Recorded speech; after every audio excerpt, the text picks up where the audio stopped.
Today I'm going to talk about Project 3, and in Project 3 I had to document my JavaScript story with a flowchart. And the flowchart requirements, I had to use all of the elements on this page to match my story, and in my flowchart I had to add more than the elements on here to match my story, and sometimes I had to change my story to match my flowchart. And my flowchart, I created in Google Docs. I didn't find it it wasn't fun to build a flowchart, but it was a good learning experience. I would say neither really. It was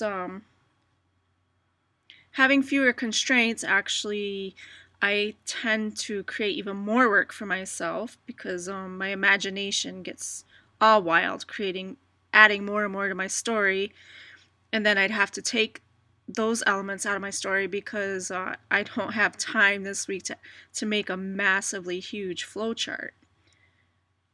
And another question for this project was, did I tell an interesting story? I don't know if it's interesting, it's just a story about my life. But the JavaScript part, to me, that's interesting because the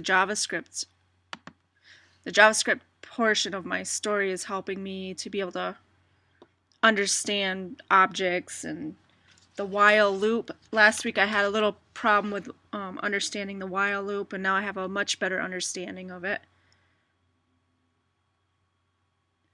And in conclusion, I just told you about my Project 3, documenting my JavaScript story with a flowchart, which you see here.